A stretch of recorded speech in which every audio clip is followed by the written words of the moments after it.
आज की वीडियो में काफी इंपॉर्टेंट न्यूज कवर की गई हैं जो आपको मेन स्ट्रीम के न्यूज चैनल्स के ऊपर बिल्कुल देखने को नहीं मिलेंगी, इसलिए वीडियो को एंड तक देखिएगा और एंड में काफी इंपॉर्टेंट न्यूज है।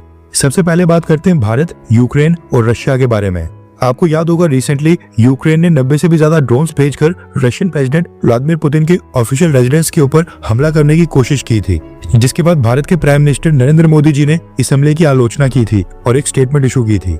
उसके ऊपर नाराज होकर यूक्रेन के प्रेसिडेंट व्लादिमीर ज़ेलेंस्की और यूक्रेन के विदेश मंत्री आंद्री सिबिहा दोनों ने भारत की आलोचना की थी और कहा था कि बिना कंफर्मेशन के भारत ने गैर जिम्मेदाराना स्टेटमेंट जारी की है और हम इससे नाराज हैं। यूक्रेन की गवर्नमेंट इस हमले को स्टार्टिंग से डिनाई कर रही थी, लेकिन अब रशियन गवर्नमेंट ने ड्रोन अटैक्स के सबूत पेश कर दिए हैं। रेफरेंस के लिए आपकी स्क्रीन के ऊपर आर्टिकल का स्क्रीनशॉट है।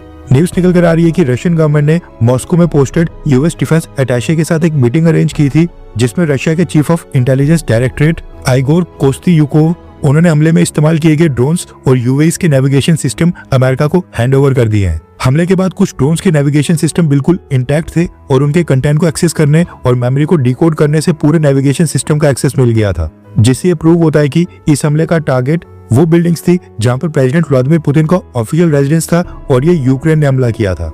रशिया ने कुछ डिवाइसेस और नेविगेशन सिस्टम अमेरिका को ही कम्प्लीटली हैंडओवर कर दिए हैं और कहा है कि अगर अमेरिका खुद अपने लेवल के ऊपर इन्वेस्टिगेशन करना चाहता है, यानी कंफर्मेशन चाहता है, तो अमेरिका भी खुद इन्वेस्टिगेशन करके देख सकता है। इस हमले के बाद रशियन फॉरेन मिनिस्टर ने यानी कि सर्गेई लावरोव ने भी एक स्टेटमेंट इशू की है, जिसमें उन्होंने कहा है कि रशिया व्लादिमीर पुतिन के ऊपर हुए इस हमले का बदला जरूर लेगा। हम इस हमले को रिस्पॉन्ड भी करेंगे और जो मॉस्को का रिस्पांस होगा उसकी टाइमिंग और टारगेट ऑलरेडी डिसाइड कर दिया गया है। यानी कि इनडायरेक्टली रशियन विदेश मंत्री ने कह दिया है कि क्योंकि उनके देश के प्रेसिडेंट को असैसिनेट करने की कोशिश की गई थी, इसलिए वो भी बदला जरूर लेंगे। एंड ऑब्वियस है कि उस बदले में रशिया भी यूक्रेनियन प्रेसिडेंट व्लादिमीर ज़ेलेंस्की को असैसिनेट करने की कोशिश करेगा। अब देखना ही होगा कि क्या रशिया अपने उस अटेम्प्ट में सक्सेसफुल हो पाता है या फिर नहीं, क्योंकि व्लादिमीर ज़ेलेंस्की या फिर व्लादिमीर पुतिन, इनमें से अगर एक भी प्रेसिडेंट असैसिनेट हो जाता है, किसी की भी हत्या हो जाती है, तो फिर युद्ध की पूरी सिचुएशन ही बदल जाएगी।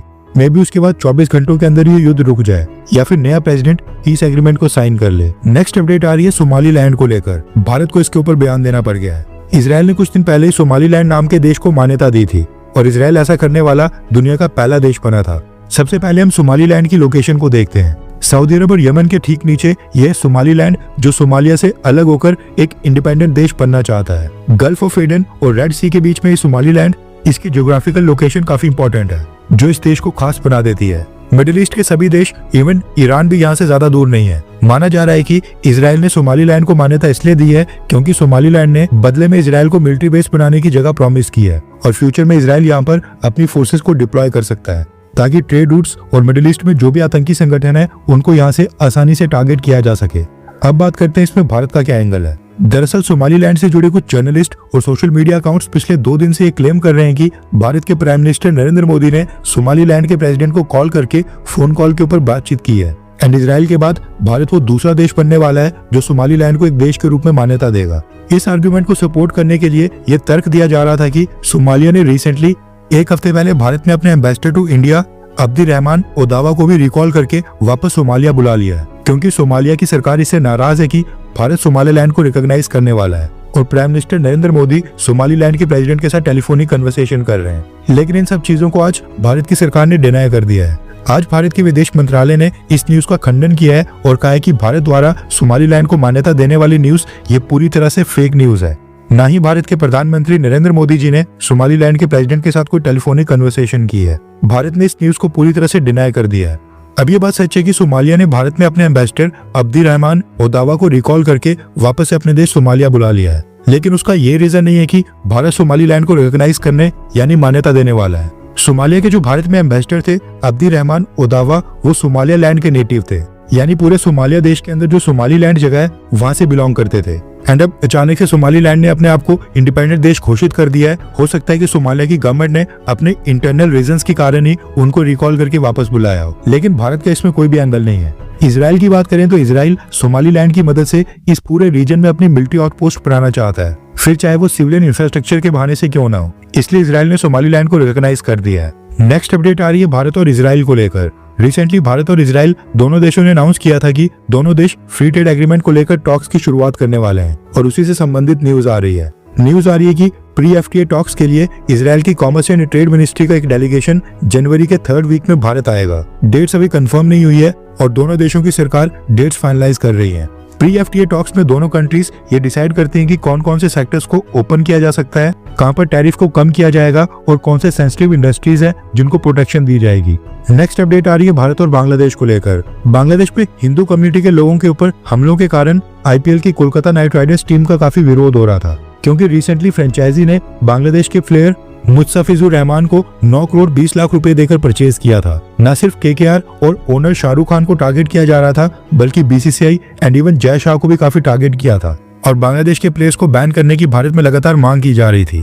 कोलकाता नाइट राइडर्स और शाहरुख खान ने तो खैर खुद से मुस्तफिजुर रहमान को रिलीज नहीं किया, लेकिन अब बीसीसीआई ने केकेआर को डायरेक्शंस दी हैं कि फ्रेंचाइजी बांग्लादेशी प्लेयर मुस्तफिजुर रहमान के कॉन्ट्रैक्ट को कैंसिल कर दे। बीसीसीआई ने कहा है कि केकेआर फ्रेंचाइजी को मुस्तफिजुर रहमान की नई रिप्लेसमेंट सिलेक्ट करने की भी परमिशन दी जाएगी।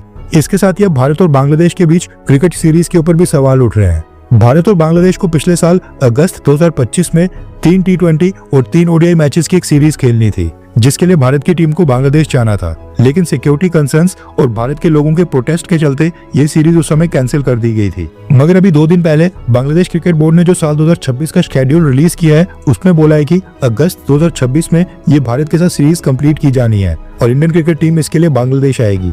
अब देखना ही होगा कि क्या बीसीसीआई बांग्लादेश के साथ इस सीरीज को कैंसिल करता है या फिर नहीं, क्योंकि बांग्लादेश के साथ मैचेस देखने का तो हमारा मन बिल्कुल नहीं है। और जो हाल बांग्लादेश में इस्लामिक कट्टरपंथी हिंदुओं के साथ कर रहे हैं, हिंदुओं का कत्लेआम हो रहा है, लिंचिंग हो रही है, उसको देखकर तो भारत को पाकिस्तान की तरह बांग्लादेश के साथ भी बायलैटरल मैचेस की सीरीज बिल्कुल बंद कर देनी चाहिए। भारत के लोगों का एक एक पैसा इनको बिल्कुल नहीं दिया जाना चाहिए, तब जाकर इनको समझ आएगी। नेक्स्ट अपडेट आ रही है अमेरिका से। अमेरिका ईरान को इन्वेड करने और ईरान के ऊपर हमला करने की धमकी दे रहा था, लेकिन असल में अमेरिका ने हमला कर दिया है वेनेजुएला के ऊपर।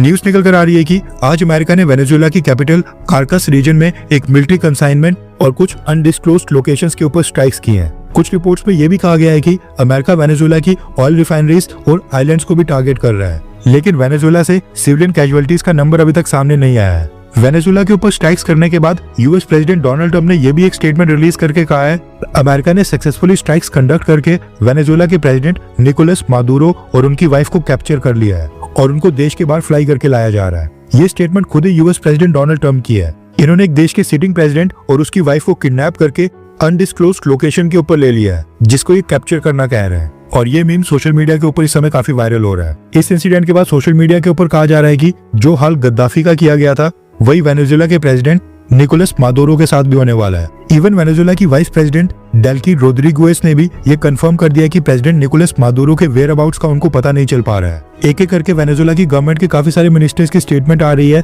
लेकिन किसी को नहीं पता है कि उनके प्रेसिडेंट कहां पर है।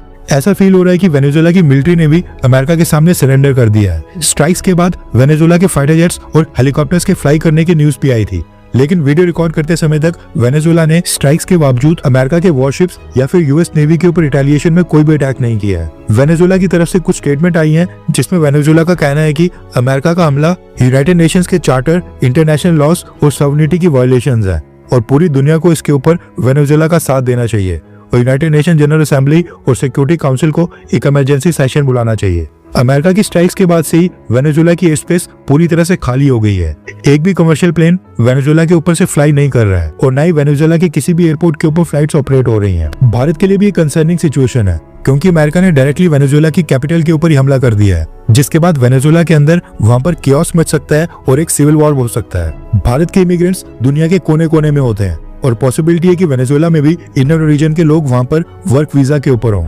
उनको रेस्क्यू करना है या फिर दूसरी किसी कंट्री में ट्रांजिट करवाना है या फिर उसकी नीड भी नहीं पड़ेगी, इन सब के ऊपर भारत सरकार की इस समय नजर होगी। फिलहाल वेनेजुएला में भारत की एम्बेसी की अभी तक कोई स्टेटमेंट नहीं आई है। वीडियो रिकॉर्ड करते समय तक भारत सरकार ने कुछ नहीं बोला है। ये हाल है अमेरिका का। पहले दुनिया के सभी देशों के ऊपर टैरिफ्स और अब सीधा एक देश की राजधानी के ऊपर ही स्ट्राइक्स, एक सिटिंग प्रेसिडेंट को किडनैप करना और अपने खुद की मर्जी से वेनेजुएला के अंदर रेजिम ही चेंज कर देना। ये लोग भारत को इंटरनेशनल लॉज, ह्यूमन राइट्स और डेमोक्रेसी का ज्ञान देते हैं। पिछले कल यूएस कांग्रेसमैन और लॉ मेकर्स ने भारत को उमर खालिद के केस के ऊपर टारगेट किया था। वेनेजुएला के अंदर सिचुएशन काफी अलार्मिंग है और वीडियो रिकॉर्ड करते समय तक काफी तेजी से डेवलपमेंट हो रही है। इसके साथ ही एक और बात नोट करने वाली ये भी है कि वेनेजुएला का मैक्सिमम ऑयल सस्ती कीमत के ऊपर चाइना को जा रहा था। वेनेजुएला के 2 देश सबसे बड़े एलाइज थे, रशिया और चाइना।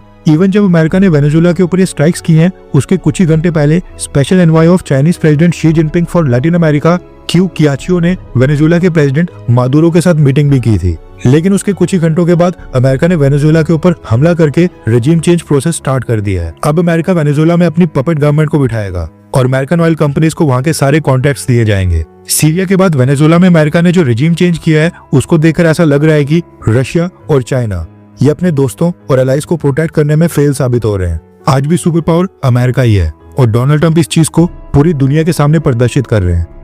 हर 24 घंटे के अंदर जियोपॉलिटिक्स में बड़े फेरबदलाव और उलटफेर हो रहे हैं और भारत के लिए नए चैलेंजेस आ रहे हैं। कोई देश अपने फैसले से पलट रहा है तो कोई देश ब्लैकमेलिंग के ऊपर उतर आया है। सभी देश एक दूसरे को नीचे लगाने की कोशिश कर रहे हैं।